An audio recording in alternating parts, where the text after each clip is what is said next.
Welcome to another CMC podcast. Today, we're continuing in the Meet the Instructor series, and we got joining us today, LeRoy Harbach. LeRoy. How you doing, Doug? Good. Yeah, thanks for joining us here.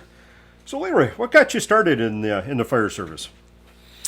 In the fire service, to be brutally honest with you, I had been working construction, for a while right out of, actually started working construction in high school. And then due to, what's the most politically correct way to put this? Some economic downturns. How was that? Interest rates at 24%. Interest rates at 22 to 24%. Suddenly the bottom fell out of construction. Who knew? And had actually gone to basic training for the Air Force. And then when I came back from basic training, tech school, all those kind of things, they were taking applications for the fire department. And I saw it in the newspaper back when there were newspapers, like in print. Saw it and I thought, well, it's interesting. They were like the only people that were hiring at the time. So I thought, well, what's the worst that can happen? You put in an application, you don't get hired. No big deal. Mysteriously, I actually got hired, which is pretty strange. But granted, qualifications were definitely different back then. If you could identify the difference between an engine and a truck, you got a job. If you could identify the color, you were Chief's material. So, so that's kind of where it all started. And the rest, as they say, is history. Legitimately, now that I'm retired, it's real life history. Ancient history at the same time. Yeah, so and you had kind of an interesting career in the fire service. So, yeah, why don't you kind of tell us about that? Yeah. So after you got hired. Yeah. Well, after I got hired, small department, southeastern Wisconsin, which is right about the time I met you, not long afterwards, if I remember correctly. We actually had responsibilities for portions of the Lake Michigan Lake Bank, had a couple of incidents that kind of were eye-openers. I had been exposed to rope rescue in the military, but, that whole transition to the civilian side of things wasn't really on the radar screen yet, because you're still trying to put the pieces of the puzzle together in your head as far as what's this fire department thing all about. And I think that's actually right about the time that I met you. Would have been about 1984, 85, somewhere in there. In fact, I think it was in instructor school. And we got to talking, and it was like, I think you had just become the first CMC rescue equipment dealer east of the Rocky Mountains. Yep. I think we got to talking about it during the course of school or during the course of class or after class over beers or something. And you said, well, yeah, I think we can put something together. Had taken a couple of classes from a training provider. I think he was out of, Wisconsin Rapids area. And then through WOS Safety, I think was the other one that had gone to. And then we started putting the pieces of the puzzle together because the bluffs at Lake Michigan are kind of not your friend at the time before they did all the remediation. And started doing stuff departmentally there, had you coming in and doing stuff with our guys. And that's kind of really where the rubber kind of started really meeting the road. Because the military-wise, pretty strict, small application as opposed to general application, not only in the wilderness such as that area was, and then the industrial side of things as well is kind of where the pieces of the puzzle really started to come in together. Yeah, and then kind of at that same time, too, you were kind of, if I recall, starting to advance up through the ranks, too, in the fire department, right? Yep. Started, much to their great consternation, passing promotional exams. and moving things, moving from firefighter to lieutenant and then lieutenant up to battalion chief, having a little bit more, what's the best way to put it? A little bit more input on organizational advances. Being able to identify those problems, and we're of the same mindset. Yep, you've identified these problems. Now that part's over. What's your solution to this whole series of problems? And we were busy enough, or having enough incidents, not only on the lake banks, but because of the quarrying operations, taking people out of, I refer to them as monster machines, the big Terex mining machines, having to take operators out of those and a few other industrial calls. It was like, okay, we have this problem. We need to not only focus on rope rescue, for example, but then we have confined space problems. We had a couple of trench incidents that happened within a short period of time. That was another eye opener, because you get there and you kind of go, now what do we do? It was, suddenly the need pops up, and I've gotten smarter as I've gotten older. Now that I'm retired, I'm so much smarter than I was when I was on the job. As far as problem identification and solutions before you actually have the problems, which is always, hindsight's 20/20, I guess is the best way to put it. Well, and you guys too. You guys were kind of one of the first municipal fire departments in the area to start working with your utilities department too. Yeah. And aggressively pre-plan their spaces and do some joint training with them. Yep. Yeah. Which was huge. We were really kind of pushing that forward, especially because that particular area was ripe for development. So they were extending sewer and water. They were extending municipal services to a significantly larger geographical area within the municipality. And then when I left there and went to city of Waukesha, which is an industrial city, it is what it is. That jump kind of opened up a few people's eyes too. It's like, hold on, you're a battalion chief in this department. Yeah. Describe for the listeners what your role was at Waukesha. I left a battalion chief's position in charge of training as well as running my shift, and went into the city of Waukesha as an entry-level firefighter. Essentially starting all over again. Significantly larger department, more opportunities, a lot more challenges, especially with the industrial base and then countywide response and all those kind of things.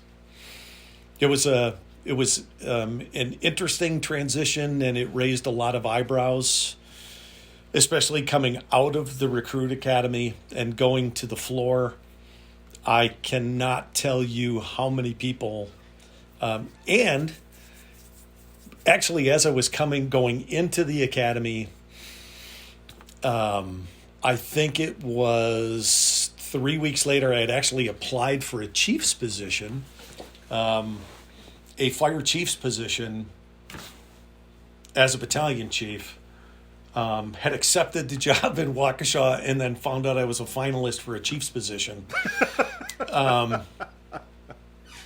Which, of course, then it goes into print because you're one of the 5 finalists, right? And they let everybody know these are our 5 finalists. Walked in, and one of the lieutenants calls me in his office. Johnny new guy, right out of the academy. Hey, I see you're a finalist for a chief position. I understand you're leaving. I'm like, completely had forgotten about the whole application process, spaced it out, because there were other things on my mind, like, I hope I don't make a fool of myself. All of those kind of thoughts as you take that giant step backwards. And I was like, what are you talking about? And he showed me the article in the newspaper, and I went, oh, that's right. I forgot about that. Then made a phone call. and said, "Yeah, take my name off of that list. I don't think I'm going to be leaving and doing that. That would be bad form." Especially with the fire chief at the time, who oddly and weirdly enough was the former assistant chief at the first fire department that I worked for. Yeah, it would have just been bad form all the way around. So I pretty much said, nope, I'm going to stick around. I'm going to stay here and let the challenges ensue, such as they are. Well, and I'm going to say it because I know you won't say it, because you're too humble. But I know that fire chief that hired you in Waukesha very well, and we had a discussion, and he did admit that hiring you in Waukesha as a entry level firefighter was probably one of the best things he ever did. So. Well, I appreciate that, especially coming from him, because that's pretty high praise. Although I think both of us needed some counseling, or should have had counseling due to the decision. So, which actually kind of brings us into our next question, perfectly here. So, as far as special teams and everything, so you had really been one of the guys instrumental in starting up, really one of the first municipal tech rescue teams in the Midwest, and like kind of down in our area and with your department and so on, and you were an integral in starting kind of the first version of it in our county, and then you moved up to a much, like I say, bigger department with a much more active team happening. Yeah, much bigger organization, much more active, and then, but team-wise, I mean, the team was there, but functionality, I'm not going to refer to it as directionless, because the guys that were there in charge of the team really were doing the best that they could, with the resources they were provided and all those kind of things.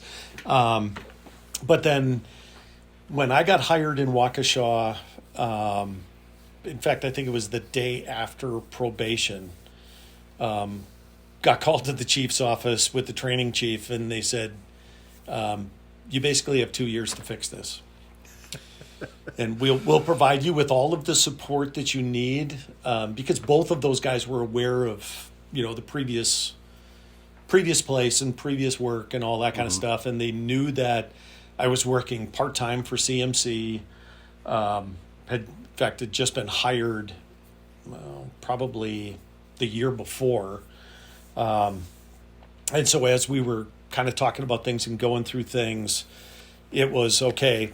And Waukesha was actually in the process of doing, annexations, increasing their footprint. It's kind of that whole changeover was going on as far as occupancies, more industry, all those kind of things.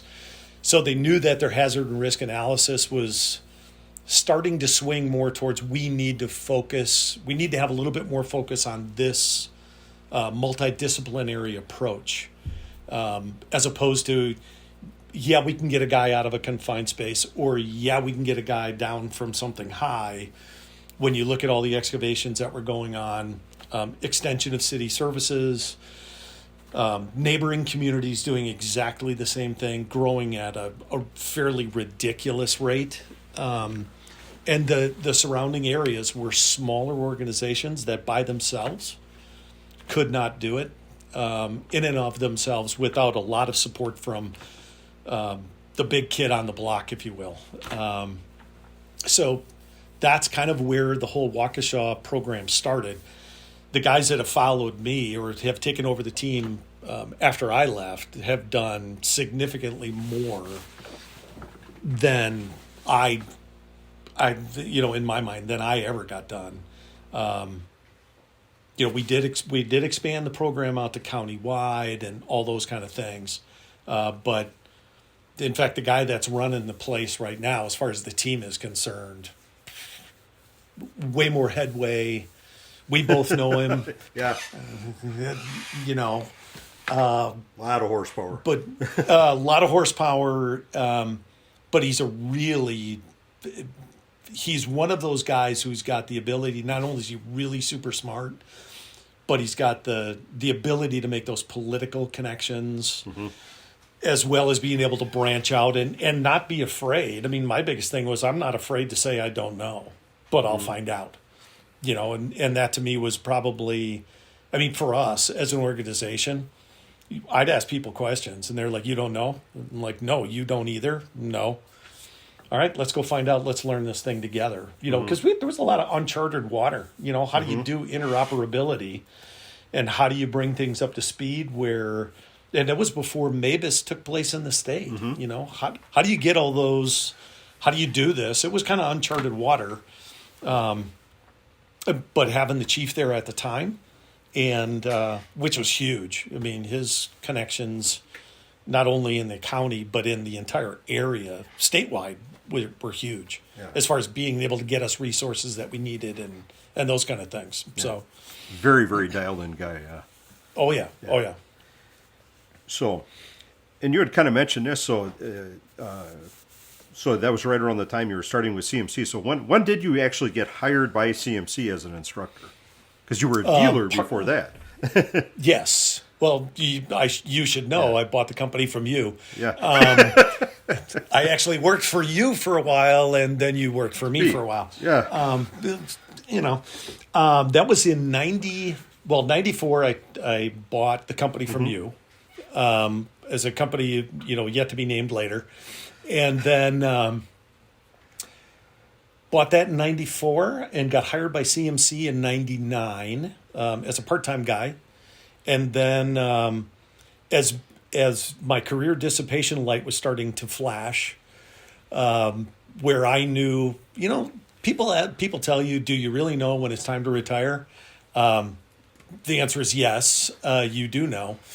I did, or had that feeling that it was about time. Got the mafia offer, and then people from Chicago really appreciate that joke. Yeah. Yeah. or not. Yeah. And then so I retired, took about a month, and then started full time with CMC. So wow. So and then so very shortly thereafter you started full time then. Yeah, so it was a month, maybe 6 weeks after I put in my 2 weeks at the department, which was strangely about a month after I had turned down a division chief's position. Which could be a podcast in itself. It's an exercise. We call it an exercise in root cause analysis, but that's a whole nother story. The whole root cause analysis is nothing but myth and speculation. Yeah. In my own defense, shall we leave it at that? Yeah. So, so when I turned that job down, this is about a month, maybe 6 weeks later, is when I started full time at CMC.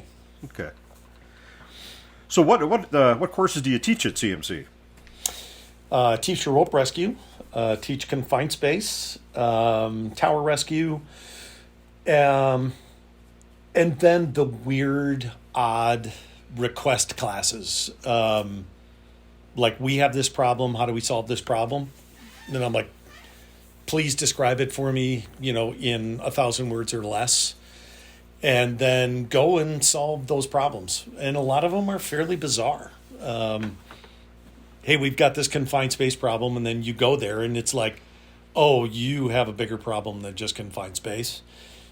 Yes, it's a confined space, but there's a lot of people eating things in this thing, or people getting stuck things in this place. And then a lot of the weird stuff, stage riggers, working above the grids, hyperbolic cooling towers that are not a straightforward type of problem, because of, the whole framing and how the whole thing works. I get called for a lot of oddities, not only U.S.-wide, but internationally, and then ice rescue, water rescue, that kind of stuff. So ice rescue, just because people in California think the only time you have ice is when it's put in a drink, as opposed to it happens on the water, where you happen to live. Yeah. So a good part of the year here, right? Yeah. Yes. So, and like I said, and I think, a lot of our instructors that do a lot of the custom, the contract classes like you were talking about, the problem solving one, those are fun because it really challenges you. Oh yeah. It forces you to really think out of the box, because you have people that are standing in front of you. Who is it? John Eversole made a comment. At a training class I was at 1,000,000 years ago. You dial 911 and within 4 minutes they expect 11 decathlon champion brain surgeons to come and solve all of your problems. That's essentially when we get those custom calls. They expect this, decathlon champion brain surgeon. They're dramatically disappointed when I show up. To solve the problem, and some of them can be significantly challenging, which I kind of enjoy. Solving those problems becomes it's a lot of fun because it really forces you to think way out of the box in a lot of cases. Yeah, I know we've taught at a couple of places where you had set up kind of their whole rescue system, and I got to come back, after the hard work's done and just teach with you, and it's, like how to get people out of the inside of a transformer in a substation, and things like that. Yeah. Well, and you kind of looked at me and went, "How in the world did you ever come up with this?" Yeah. Yeah. 2 weeks of trial and error. Yeah. I think my first question is, people actually go inside of those, but yeah. Yeah, it's pretty interesting. Yeah, so kind of a nice segue in. So, what do you like most about teaching? The challenge, to be honest with you, and then trying to figure out. We'll cut right to the chase. People learn differently, and then trying to figure out, especially like in an open enrollment class, generationally. I'm a boomer, and I'm a proud one. But it forces me to learn, how do you teach to a kid, and I refer to them as kids because they are, at least in comparison. But how do you teach to a kid who lives on his phone or lives on his computer, and that's how they're used to learning, YouTube University. How do you address that when you're standing in front of them and trying to teach them hand-eye coordination and manipulative skills when they're where you can't hit rewind and have, the fat bald guy standing in front of them repeat what he just said and do things exactly the same. How do you do that? Because you look at the generational differences. I mean, half of the time I'm 40 years older, way more experienced, but I'm 40 years older than a lot of the students we get in open enrollment classes.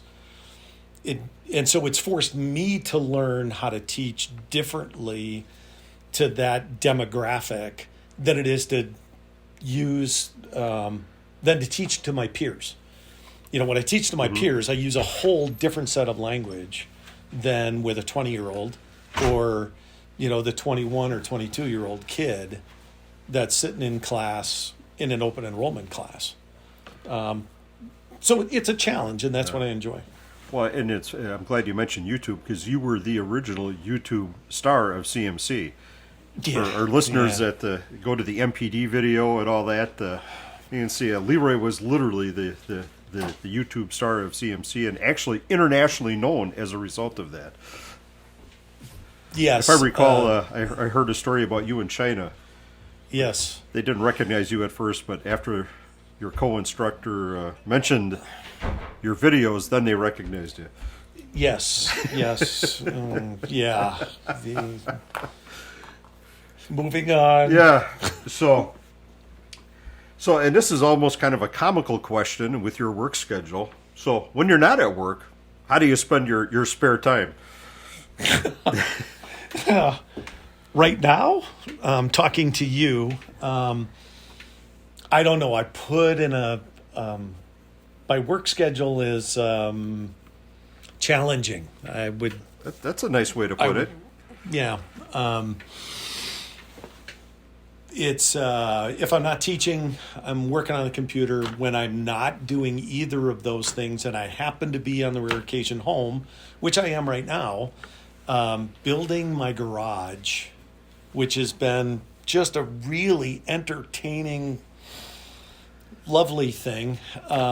So when we get done with this, then I'm going to go out and insulate in my garage, and then figure out heating and all of the other wonderful things that go along with building a garage in Wisconsin, which you know all too well. Oh yeah. Yeah. And it's not only a garage but a heated office too. And yeah, so you got some challenges there. Yeah. So but it's fun. It's a fun challenge because it's actually something I get to do for us, meaning, my wife and I. It's something I get to do for us as opposed to, gee whiz, let's go to the airport and get on an airplane again. When's the last time you were home? I don't know, 8 hours ago. And you're leaving again? Yeah, I got 9 hours at home this time.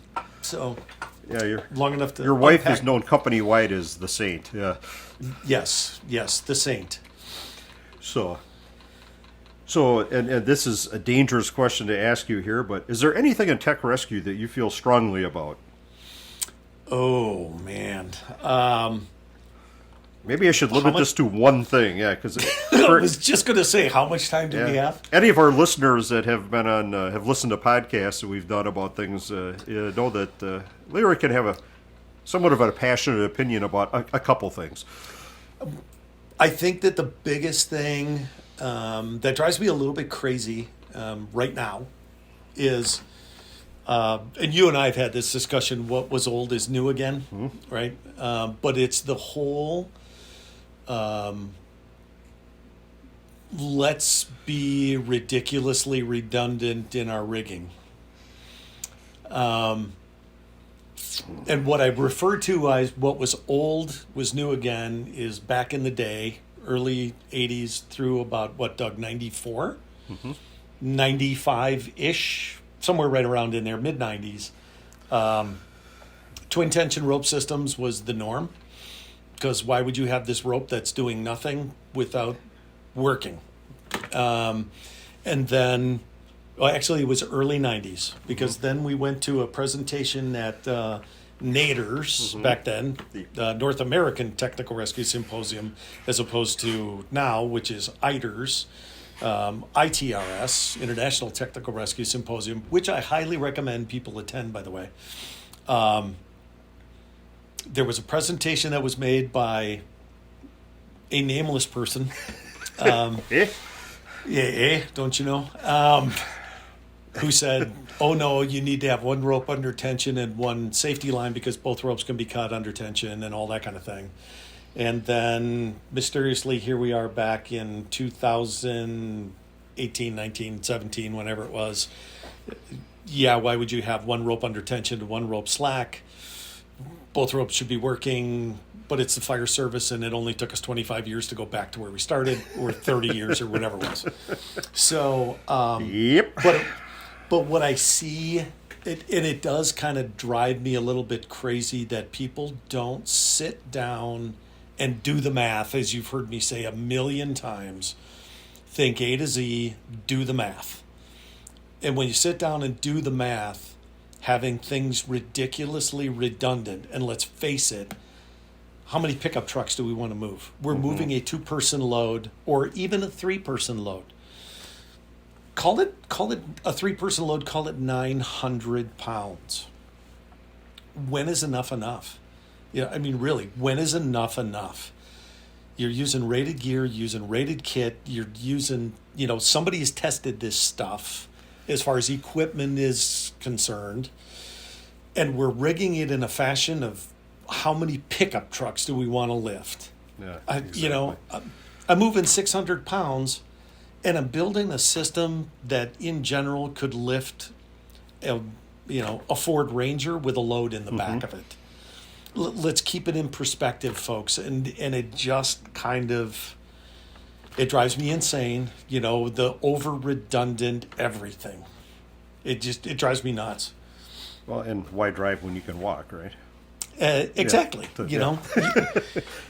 Well, it's like and I'll steal a line from Rich Delaney. Risk-based redundancy is probably the most underused or misused. Pick your poison. You know, thought process. You know, and I agree with Rich. No, it's risk-based, man. You know, think it all the way through. Do the math. Yeah. Keep the numbers easy to figure in your head. And I know we've had this discussion on multiple podcasts. People need to be able to need to be trained and need to be able to objectively look at a system and make intelligent decisions. Right. Yep. Right. So, amen. So, what do you see in the future for rope rescue or technical rescue? Ooh, smaller, faster, lighter. I see equipment. I mean, right now, you take a look at, I'll refer to it as old school, you know, 6-bar racks. MPD was the first game changer that was out there, at least in my mind. I mean, you had some intermediate changes, you know, the Scarabs, which for mountain rescue, the titanium Scarabs, man, it's gold. It weighs nothing, and you can do a ton of stuff with it. Then you've got, you know, from the MPD, you get into the clutch, a little bit more functional as far as personal descent and being able to convert and do a bunch of different things with it. You know, the ID obviously being the pre-runner, if you will. And then you've got that combination in the clutch between the MPD and the ID. I see stuff smaller, faster, lighter. I see in the future main lines being a hybrid 8-9 millimeter, where stuff winds up being hybrid ropes, smaller diameters, things trending down to essentially what a lot of backcountry teams are doing right now. Talking to some friends of mine who are backcountry guys in like England, the biggest ropes they carry on backcountry rescues, 8 millimeters right now. And 6 millimeter accessory cords and those kind of things. I see the biggest trend, even in urban search and rescue, trending along those same lines now that people are actually getting smarter. I think that's one of the benefits of the changeover, if you will, the changing of the guard, of younger guys just having a better database, you know, based on blood, sweat, and tears of those of us who are older, who, you know, we're running out of energy, let's face it, as far as testing and a lot of those other kind of things that we do. But I think that trend, you know, the big one being G11, you know, or 11, G-rated 11 millimeter rope. Hate to use trade name, but G-rated 11 millimeter rope was another game changer, you know, lighter. I think that those trends are just going to continue along that way until we're doing rescue by drones on our phone. Yeah. Yeah, because we've kind of joked around on several of the podcasts. Yeah, when the G-rated 11 millimeter rope came out, yeah, everyone like at Iders was, yeah, that's great. But when is everyone going to come up with T9? Yeah, it's coming. Yeah, it's exactly. Coming. Yeah. So. You know, and I mean, rescue by drone. Wow. I think the only way it's going to get easier is to have somebody else do it, which is where I'm heading as I move off into the sunset. You know, that's the way rescue gets easier, is have somebody else do it. Yeah. Well, and there's actually somebody out doing drones now to do the initial pilot line across for high lines and stuff like that. So yeah, there's some pretty cool stuff out there. Yeah. Oh yeah. Technology is great right up until the time it isn't. Yeah. You know, computers are fun right up until the time they don't work. Yeah. Or the battery dies or something. Exactly. But yeah, like I said, it seems to be, you're right. It's so far, every time we do one of the Meet the Instructors, that seems to be the theme: smaller, faster, lighter. So I really agree. Yeah. And multifunctional tools. You know, something that does more than one thing. You know, multifunction. To me, and you know how cheap I am, because I don't like buying things that only do one thing. You know, as far as a tool. I mean, other than something that's specifically related, like edge protection. But when you look at the tools of the trade, if it's not really multifunctional, I'm a little skeptical, unless it does something exceptionally well. Yeah, and there's definitely more and more of that coming out. So, Yeah. well, excellent. Yep. Agree. Yeah. Well, hey, thanks for taking a few minutes to sit down here so we could hopefully get our students and our prospective students, give them the chance to meet you a little bit and know a little bit more about you, and just how demented and twisted you can be. So, yeah. Take a confined space class from me, you'll find out for sure. Yeah, exactly. Yeah. So, well, thanks again for joining us on another CMC podcast, and stay tuned for another one.